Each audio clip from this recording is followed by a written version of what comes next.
میں بس تیزی سے سیڑھیاں اتری اور اپنے دروازے کھول کر میں گارڈن میں چلی گئی. میں نے آسمان کی طرف دیکھا, اوپر آسمانوں میں دیکھا, کیونکہ مجھے قرآن کی آیت یاد ہے, شاید یہ قرآن میں ہے یا شاید حدیث ہے. اللہ سبحانہ و تعالیٰ فرماتے ہیں, اس کا مفہوم کچھ یوں ہے کہ ایمان والوں کو چاہیے کہ وہ آسمان کو دیکھیں جو ان کے لیے ایک نشانی ہے. اور بس میں اپنے گھٹنوں پر بیٹھ کے اور اللہ سے التجا کی, یا اللہ مجھے دین پر قائم رکھنا. اسی میں آزادی ہے, اسی میں اطمینان ہے, جس میں ہمیں کسی بھی انسان پر بھروسہ کرنا ہی نہیں پڑتا. آپ کو کسی اور انسان کی ضرورت نہیں رہتی, آپ کو اپنی زندگی میں اللہ سبحانہ و تعالیٰ کی ضرورت ہوتی ہے. اور بس میں نے یہی کیا, لہٰذا میں نے خود کو اذیت نہیں دی, کیونکہ میرے پاس اللہ ہے. تو آپ کی 14 سالہ مسلمان زندگی کے لمحات میں وہ کون سا لمحہ تھا جب آپ کو اپنی فیملی کی سب سے زیادہ ضرورت محسوس ہوئی مگر وہ لوگ آپ کے پاس نہیں تھے؟ جب شادی میں مشکلات پیش آئی تھی تب مجھے اپنے والد کی ضرورت تھی. مجھے یہ تحفظ چاہیے تھا, مجھے ان کے تحفظ کی ضرورت تھی. ہر عورت کو کم سے کم ایک بھائی کی ضرورت ہوتی ہے, جیسے مجھے اس وقت اپنے بھائی کی ضرورت تھی. تب مجھے ان لوگوں کی سب سے زیادہ کمی محسوس ہوئی تھی, اور اپنی زندگی کے ہر موقع پر ایک محرم کے تحفظ اور سیکیورٹی کی کمی. ہم یہ باتیں سنتے ہیں نا کہ اے عورتوں ہمیں مردوں کی ضرورت ہی نہیں ہے. کم آن, آپ کو یقیناً ضرورت ہے. جب آپ کی زندگی سے مرد نکل جاتے ہیں نا, تب آپ کو احساس ہوتا ہے کہ ہاں مجھے اپنی زندگی میں مرد کی ضرورت ہے. اور پھر میری امی, میں نے انہیں اس وقت بہت مس کیا تھا جب میرے بچے ہونے والے تھے. جب میں نے جاب شروع کی تو انہیں اس وقت بھی میں نے بہت مس کیا تھا, کیونکہ جو میری امی ہیں وہ ایک بہت ہی مضبوط عورت ہیں. میں ان سے سیکھنا چاہتی تھی, مگر ہاں الحمدللہ میرے پاس بہت سی خوبصورت یادیں ہیں, اور میں نے اپنی امی کے ساتھ بہت سا وقت گزارا ہے, اور انہیں ایسی مضبوط عورت بنتے ہوئے دیکھا ہے میں نے اپنے سامنے. تو الحمدللہ میرے پاس اب بھی ان کی جو سکھائی ہوئی باتیں ہیں وہ موجود ہیں. میں اب بھی اپنے والدین کی باتوں پر بہت زیادہ عمل کرتی ہوں, کیونکہ وہ اسلام کے خلاف نہیں ہے, تو پھر کیوں نہ کروں. اور میرے خیال میں ہر نو مسلم کے لیے نا یہ اعتراف کرنا ضروری ہے کہ آپ اپنی فیملی سے محبت کر سکتے ہیں. پیغمبر محمد صلی اللہ علیہ وسلم نے اپنے چچا سے محبت کی تھی, اور میں بھی اپنے والدین سے کہوں گی کہ مجھے آپ سے محبت ہے, میں آپ کی عزت کرتی ہوں, میں اب بھی آپ کا حصہ ہوں, مجھ میں آپ ہی کا خون دوڑ رہا ہے. آپ کی سکھائی ہوئی باتیں مجھ میں اب بھی ہیں. آپ نے جو بھی سکھایا میں نے اسے نہیں چھوڑا. ایسا کرنا میرے لیے ناممکن ہے. آپ میرے رول ماڈلز ہیں, آپ میرا سب کچھ ہیں, اور میں آپ کے ساتھ دوبارہ ملنے کے لیے سب کچھ کروں گی, آپ سے واپس مل جانے کے لیے. ہاں بس ایک چیز نہیں کر سکتی کہ آپ کو اللہ سے زیادہ اہمیت نہیں دے سکتی. تو کیا آپ کے ساتھ کبھی کوئی غیر معمولی واقعہ ہوا جب آپ کو محسوس ہوا ہو کہ آپ کا اللہ کے ساتھ ایک خاص تعلق ہے؟ میرا خیال ہے کہ میں نے اپنی زندگی کی بہت سی مشکلات بتائی ہیں, مگر پلیز مجھے وہ رحمتیں بھی بتانے دیں جو اللہ نے مجھ پر نچھاور کی ہیں. الحمدللہ میں آپ کو ایسے 2 لمحات بتاؤں گی. ایک وقت تھا جب میں واقعی میں بہت مشکل میں تھی. انفیکٹ ایسے بہت سے موقع آئے ہیں جب میں بہت مشکل میں گھری ہوئی تھی. سبحان اللہ. کسی نے مجھے کہا کہ دیکھو جب تم کسی مشکل میں ہو تو اپنے بچوں کے پاس جاؤ جب وہ سو رہے ہوں, اور انہیں سوتا ہوا دیکھو. میں نے ایسا ہی کیا.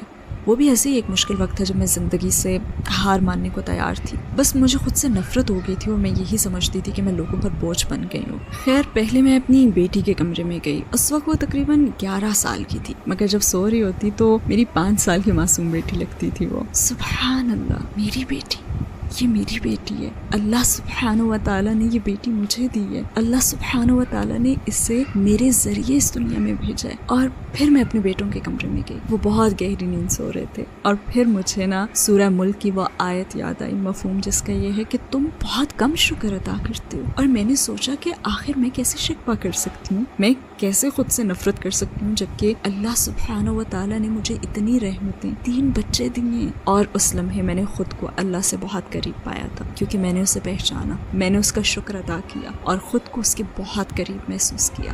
ہمارے پیغمبر صلی اللہ علیہ وسلم کی کون سی بات نے آپ کو سب سے زیادہ متاثر کیا؟ ان کے کردار نے, ہمیشہ ان کے کردار نے. اور سب سے پہلے تو عورتوں کے ساتھ ان کا حسن سلوک, کہ آپ نے اس شخص سے بات کرنا پسند ہی نہیں کی جو اپنی بیٹی کو پیار نہیں کرتا. اور پھر اپنی بیویوں کے جذبات اور احساسات کا وہ کتنا احترام کرتے تھے, اور ایسے وقت میں بہترین رویہ بھی اپناتے تھے. اور پھر وہ ایک واقعہ جہاں پہ ایک صحابی نے آپ صلی اللہ علیہ وآلہ وسلم کو ڈنر پر انوائٹ کیا, تو آپ صلی اللہ علیہ وسلم نے اس سے پوچھا کہ کیا عائشہ کو بھی دعوت دی ہے, تو اس نے کہا نہیں. تو آپ نے بھی اس دعوت کو قبول نہیں کیا تھا. ان کی ہر بات, ان کی شرافت, اپنی بیویوں کے درمیان برابر کا سلوک, گھر میں ان کی نرم مزاجی, اور پھر میدان جنگ میں ان کی طاقت, ہر چیز نے ہی متاثر کیا. طائف میں جب وہ مدد مانگنے گئے تو وہاں ان پر ظلم کا ہونا، پھر بھی دیکھیں انہوں نے جواب میں کیا کیا، وہ روئے بھی ہیں۔ آج کے مرد سمجھتے ہیں کہ ہم رو نہیں سکتے، ہماری انا کا مسئلہ ہے، نہیں، وہ روئے بھی ہیں۔ اور ہم جنس کے متعلق بات کرتے ہیں، مرد کی حیثیت، عورت کی حیثیت، پیغمبر محمد صلی اللہ علیہ وسلم کو دیکھیں۔ ویسے آج کل میں یاسر قاضی کی لکھی ہوئی ان کی سیرت پڑھ رہی ہوں، اور ہر پیراگراف سے مجھے کچھ نہ کچھ سیکھنے کو مل رہا ہے، الحمدللہ۔ بہت ہی شاندار کتاب ہے ماشاءاللہ، میں ہر ایک کو یہ پڑھنے کا کہتی ہوں، اور اس میں ان کی وفات تک ہر چیز موجود ہے۔ اور اس میں حضرت عائشہ رضی اللہ تعالیٰ عنہا کے سر درد کی شکایت کا بھی واقعہ ہے۔ انہوں نے اپنے سر درد کی شکایت کی تھی تو آپ صلی اللہ علیہ وسلم نے فرمایا کہ نہیں، بلکہ میرا سر درد سے پھٹ رہا ہے اور میرا دم نکل رہا ہے، سبحان اللہ۔ انہوں نے ہر مشکل سہی تاکہ ہم اچھے مسلمان بنیں اور جنت میں جا سکیں۔ وہ اپنی فیملی، اپنے مال کے حوالے سے ہر آزمائش سے گزرے، کس لیے؟ ہمارے لیے۔ اسلام سے پہلے آپ کی زندگی کا کیا مقصد تھا اور اسلام کے بعد کیا ہے؟ خدایا، میرا مقصد گھر واپس جانا ہے۔ باخدا میں گھر جانا چاہتی ہوں، گھر، مجھے بس گھر جانا ہے، اور میں چاہتی ہوں کہ اللہ سبحانہ و تعالیٰ مجھے میری فیملی لوٹا دے، یہی میرا مقصد ہے۔ اے اللہ، مجھے میری فیملی واپس دے دیں۔